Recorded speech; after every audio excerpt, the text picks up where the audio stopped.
Bismillahirrahmanirrahim. Alhamdulillah, vassalatu vassalamu ala rasulillah. Amma ba'd. Assalomu alaykum va rahmatullohi va barakatuh. Olamizda shunday bir odamlar borki, hayotda seni namozxon qilgan Alloh xohlamaganda namozxon bo'lmasding. Meni ham benamoz qilgan Alloh xohlamaganda benamoz bo'lmasin deb taqdirni hujjat qilishmoqchi bo'ladi. Ya'ni o'zini hidoyatga intilmaganligini, o'zini nafsini yeyolmayotganligini o'zidan ko'rmaydi, balki Alloh taoloni taqdiriga ko'ngamoqchi bo'ladi. Quyida eshitadiganimiz sahobaning hayoti mana shu kishilarga bir javob bo'ladi. Salmon Farsiy roziyallohu anhu.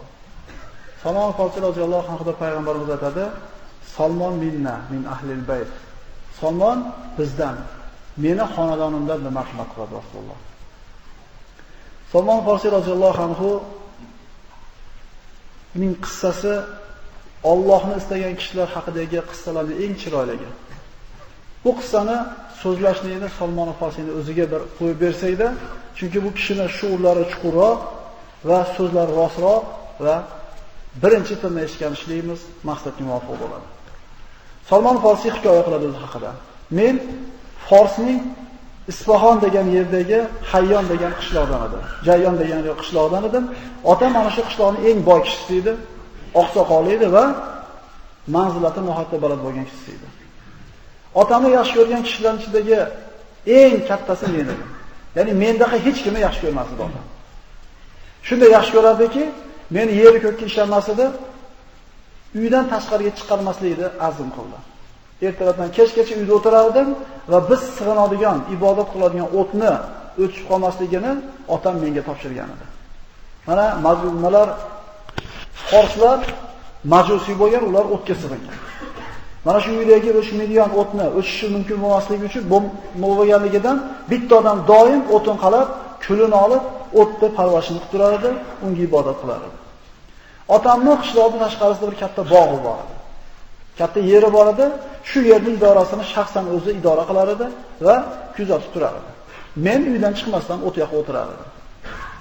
Kunlarda birida otamning shunday bir ishlari band qildiki, tashqaridagi bog'ga borishning imkoniyati bo'lmadi va menga o'g'lim dedi, meni ba'zi bir ishlarim bilan ovora bo'lib qolyapman. Bog'ga yoki yerga borib sen xabar olib kelgin dedi. Uydan chiqdi, bog' tomonga qarab yurdim va yo'lda nasroniylarning cherkovini oldida o'tib qoldim. Cherkovdan odatda men umuman eshitmagan bir ovozlar eshitilardi. Yaqinroq borib qarasam, nasroniylarning ibodatxonasi edi. Ular ibodat qilishar edi. Ulardan chiqayotgan ovozlar yoqib qoldi. Cherkovga kirdim, ularning suhbatida o'tirdim va ularning ibodati meni ajablantirdi, menga yoqib qoldi. So'ngra ulardan bu diniylarda asli qayerda so'raganimda Shom o'lkalarida deb javob berishdi. Kun botgunga qadar ular bilan o'tirdim, yerga borganim yo'q. Qorong'i tushgandan keyin sekinlik uyga qaytib kirib ketishni poylab turganimda otam meni eshik tagida kutib turgan edi. Va kech qolganligimning sababini so'radi. Men aytdimki, "Ey ota, men nasroniylarning cherkovining oldidan o'tdim, ularning ibodatlariga guvoh bo'ldim va ularning ibodati biznikidan yaxshi ekanligiga amin bo'ldim" dedi. Otam aytdi: "Bolam, ota-bobongni sig'inib kelgan dini ularning dinidan ko'ra albatta yaxshi" dedi. Lekin men otamga qarshi chiqdimda, Allohga qasamki, ularning ibodati bizgidan ko'ra yaxshiroq dedim. Dinidan qaytib kelishimdan qo'rqqan otam meni uydan chiqarmadi va oyog'imga zanjir solib qo'ydi. Uydan umuman chiqishning imkoniyati bo'lmay qoldi. Lekin birinchi imkoniyat bo'lishi bilan ana shu nasroniylarga shunday bir xabar chiqardimki, agar Shom yerlariga biror bir tijorat karvoni kelib qoladigan bo'lsa, menga xabarni beringlar. Bir qancha muddat o'tganidan keyin Shomga ketadigan bir safar karvoni bo'lib qoldi, xabarni berishdi va imkoniyatini qilib oyog'imdagi zanjirlarni uzib, ana shu karvonga qo'shilib Shom yerlariga jo'nadim. Shomga borganimda u yerga tushib turib birinchi qilgan ishim sizlarni diniylardagi eng afzal kishi kim? Eng katta bir olim, dindor kishilar kim deb so'raganimda, ana shu shahardagi cherkovning boshlig'i usqufni ishora qilishdi. Uni oldiga bordim va men sizlarning diniylarga, nasroniy diniga kirishlikni azm qildim Agar ruxsat bersangiz, sizni xizmatingizda bo'lay.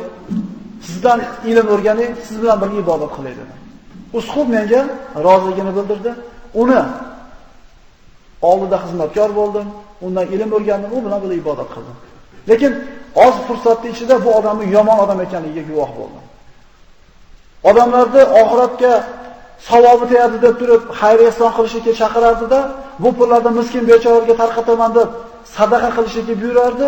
Bu pullar qo'liga tushgandan keyin birortasini kambag'allarga bermasdi, o'zini chiqib olardi. Va 7 ta ko'zada oltin to'plaganiga guvoh bo'ldim, qayoqqa berkitganligini ham bilardi. Bu nasroniy rohib bo'lgandan keyin uni ashablari to'planib ko'mishmoqchi bo'lishdi. Shunda aytdimki, ey odamlar, bu sizlarni birodarlar yomon odam edi. Nega bunaqa deyapsan? Gapingni qanday isbotlaysan deganda, bu qilgan xayr-ehsoninglarni o'zini chiqib olar edi. Gapingni isbotlaysanmi deb so'rashganda, ana shu 7 ta ko'zadagi oltin berkilgan joyni ko'rsatib qo'ydim. Ular oltinlarni olishdi va aytishdiki, Allohga qasam, biz uni hargiz dafn qilib ko'mmaymiz. Uni miqqa qoqib, jussasini tikka qilib turib, toshbo'ron qilib tashlashvardi. Uni o'rniga bo'lgan boshqa bir rohib keldi va uni xizmatida bo'ldim va uni yaxshi odam ekanligini ko'rdim. Alloh qodir qilgancha uni xizmatda turganimdan keyin unga o'lim soatlari yetdi va unga qarab turib, sizdan keyin men kim etagini ushay? Sizdan keyin kimga bir meni vasiyat qilasiz deganimda, Mosul degan joyda falon ismli rohib bor. Shu bizni tutgan yo'limizda mustahkam turgan haqdagi kishilardan dedi. Bu meni ustozim vafot qilgandan keyin ana shu Mosulga bordim. Ustozimning vasiyatini ana shu Mosuldagi kishiga aytdim. U ham rozi bo'ldi, uni xizmatida bo'ldim. U ham ozgina fursatdan keyin vafot etishlikka yaqin bo'lganda, undan vasiyat so'raganimda, u meni boshqa joydagi Nasibin degan joydagi bir rohibga dalolat qildi. Uni xizmatini qildim. U ham yaxshi odam edi. U ham vafot qilayotganda Amuriya degan joyda bitta rohib qolganligini aytdi. 3 ta, 4 ta rohiblar mashlayapti. Haqni istayapti birodarlar. Bittasida to'xtab olmayapti. Sizdaqa zo'ri, sizdaqa bir to'g'risi, sizdaqa bir nafsini yengani oxiratga degani kim deb so'raganda, oxirgi Amuriyadagi rohibni aytishdi. U yerga bordi. U yerga bordi, bu kishining xizmatini qildi va uning qo'lida xizmat qilib yurib, bir necha bir mol qo'ylarga ega bo'ldi. Ozgina dunyo oshirdi. Bu kishiga ham o'lim soatlari yetganda, sizdan keyin kimga vasiyat qilasiz meni? Kimi etagini ushay dedi. Shunda mana shu kishi aytdiki, Allohga qasamki, haq yo'lda turgan mendan boshqa biror kishi qolmadi. Dunyoga berilib ketdi hammasi. Kimga tavsiya qilishni, kimga vasiyat qilishni bilmayman sizni. Lekin arab yerlaridan Ibrohim payg'ambarning dinini, shariatini ko'tarib chiqadigan bir payg'ambar chiqadigan zamon keldi. Uni qanday qilib topaman? U bir qancha belgilari bor dedi bu rohib. Tavrotda, Injilda payg'ambar Muhammad Mustafa sollallohu alayhi vasallam kelishi haqida alomatlar bor edi. Hijrat qilish haqida, payg'ambarimizning ismi, qiladigan ishlari haqida bir belgilar bor edi. U payg'ambarning belgisi, unga sadaqa bersa yemaydi. Hadiya bersa yeydi. Va ikki ko'ragining o'rtasida payg'ambarlik, nubuvvat holi bor dedi. So'ngra vafot etdi. Arab yerlariga ketadigan Banu, ya'ni Kalb qabilasidan bo'lgan bir tijorat karvoni keldi. Ular bilan ittifoq qildim, agar sizlar meni arab yerlariga olib borib qo'yadigan bo'lsanglar, mana bu molim va qo'ylarimni sizlarga beraman. Ular muvofiq bo'lishdi. Yo'lga chiqqanimizda ular menga xiyonat qildilar. Yahudiylardan bittasiga meni qul qilib sotib olishdi. Ozod kishi qul bo'lib sotilib ketdi. Bu ana shu Yahudiy uyida xizmatkor bo'lib yurarkanman, tez orada Qurayza qabilasidan, Banu Qurayza, Madinadagi Banu Qurayza Yahudiylarning qabilasidan bo'lgan bitta amakisining o'g'li keldi. Men unga sotib oldim. Shunday qilib Madinaga borib qoldim. Birodarlar, haqni istasa, qul bo'lsa ham Alloh taolo nima qilyapti? Mana suhbatda boshida aytdik. O'zini zaifligini, o'zini nafsini yenga olmayotganligini Alloh shuni xohlabdi-da meni benamoz bo'lishimni deyotganlar bo'lsa, qissani eshitib tursin. Qul bo'lib ketyapti, lekin haqqa intilganidan keyin Alloh taolo qul bo'lsa ham o'zi xohlagan manzilga yetaklab qo'yapti. Banu Qurayzadagi Yahudiy xo'jayinimi xizmatini qilib yurar edim. Makkada Muhammad ibn Abdulloh degan kishi chiqqanidan xabarim yo'q. Chunki qulidim, ishim og'ir qildi, mehnat edi. Kunlardan birida xurmoni ustida xurmoni terib ishlab turgan paytimda meni xo'jayinimni amakisini o'g'li keldida, "Avsu hazratni Alloh va qilsin. Makkadan payg'ambarman degan kishini Quboda kutib turishibdi" dedi. Salmon Farsi aytadi, bu so'zni eshitganim bilan bir etimni tutira ushladi. Yiqilib tushlikka yaqin bo'ldim, boshim bilan yerga tushmay dedim, daraxtni mahkam ushladim. So'ngra shoshilgancha tushdimda, "Nima deding?" "Qaytar" deb aytdi. Shunda qulini bunaqa jur'atini ko'rgan xo'jayin qattiq tarsaki bilan urib turib, "Seni ishing nima u bilan? Bor ishingni qil" dedi. Payg'ambar alayhisalom keladigan Madinaga Alloh taolo o'zi boshlab qo'yapti. Nima sababdan birodarlar? Haqni istayapti. "Va man yu'min billahi yahdi qalba" dedi Alloh Qur'onda. Kim Allohga iymon keltirsa, Alloh albatta uni hidoyat qiladi dedi. O'zi inson Allohga iymon keltirgandan keyin, Alloh taolo hidoyat qilgandan keyin iymon keltiradi. Shundaymi? Alloh hidoyat qilsa, ine namozga qilasiz.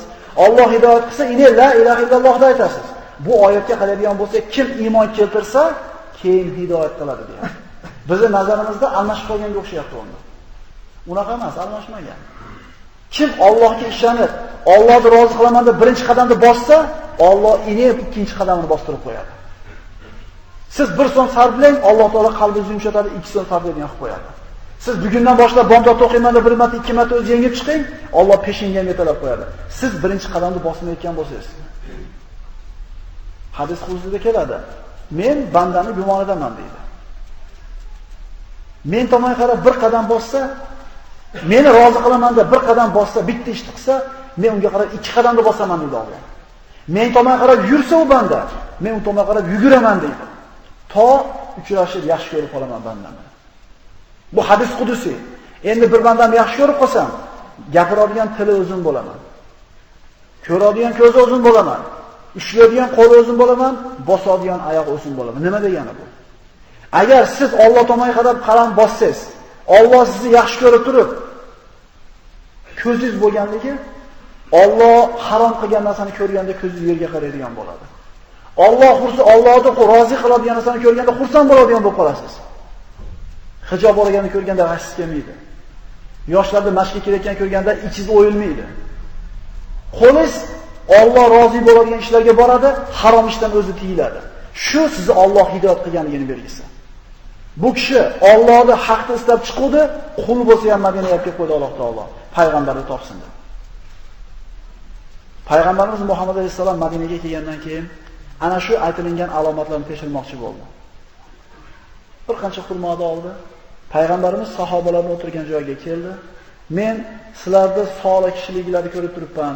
Ichingizda muhtoj bechoralar ham bor ekan. Mana mendan sizlarga sadaqa yeb qo'yinglar dedi. Payg'ambar alayhisalom olinglar dedi. Sahobalar yedi, payg'ambar alayhisalom yemadi. Men aytdim, bu birinchi alomat. Ertasi kuni xuddi o'sha xurmoni olib keldi. Qarasam siz sadaqa yemaysiz ekan. Mana mendan hadiya sizga dedi. Payg'ambarimiz o'zi edi, birodarlarga yegizdi. Demak, payg'ambarimiz hadiya qaytarilmaydi. Hadiya kichkinami, kattami, sendan hadiya olaman deb deyilmaydi. Rasululloh musulmon bo'lmagan Salmondan hadiya desa nima qilmayapti? Qaytarmayapti. Tahabbu degan Rasululloh. Bir-biringizga hadiya qilinglar, bir-biringizlar o'rtalarida ulfatchilik, muhabbat paydo bo'ladi. Bu ikkinchi alomati dedi. Endi uchinchi alomat qoldi. Payg'ambarlik holi. Payg'ambarimiz sollallohu alayhi vasallam Jannatul Baqiy qabristonida bir sahobani ko'mishlikka to'planib turardi. Ustida 2 qavat yaxtagi bor edi. Yoki qalada bir qavat yaxtagi bor edi. So'ngra orqasiga o'tdimda, ko'rishib turib, orqasiga o'tib turib, shuncha bir ko'rishga harakat qildim, lekin ilojim yo'q. Shunda Rasululloh ko'rdida, maqsadimiz shunday yaxtagini shuni payg'ambarlar ham ko'rsatdi. Haq payg'ambarni topganligini 3-alomat shu edi. Shunday borib bu hollardan o'tdi, payg'ambarimizni quchoqlab shahodat kalimasini aytdi. Forsdan majusiy bo'lgan bir qancha nasroniy domlarda almashtirib kelgan kishi oxiri haqni, islomni payg'ambar sollallohu alayhi vasallamga topdi. U kishi Alloh tomoniga qarab birinchi qadamda bosdi, Alloh olib kelib qo'ydi payg'ambarning oldiga. Allohni rozi qilaman deb birinchi qadamda bosdi, Alloh taolo o'zi hidoyat qilib qo'ydi bu bandasini. Salmon Farsiy Forsdan edi, lekin Abu Bakr Qurashiy bilan Rasulullohning huzurida bir xil hurmat e'tiborga loyiq. Bu islom bir millat ikkinchi millatdan, boyni kambag'aldan ajratmaydi. Rasululloh sollallohu alayhi vasallamning huzurida bu sahobalar teng qiymatga, teng mavqega ega bo'lgan. Rasululloh sollallohu alayhi vasallamga boshida o'tgan qissalarni aytib berdi va Rasululloh sollallohu alayhi vasallam u kishini haqlariga duo qildi. Salmon Farsiga Alloh taoloning rahmati bo'lsin ikki dunyoda. Chunki bu zot Allohning hidoyatiga birinchi qadamni o'zi tashadi va Alloh tomonidan marhamatga, rahmatga ega bo'lgan bo'ldi. Siz bilan bizga bu sahobalarning qissalaridan ibrat olishni hammamizga nasib qilgan bo'lsin. Assalomu alaykum va rahmatullohi va barakatuh.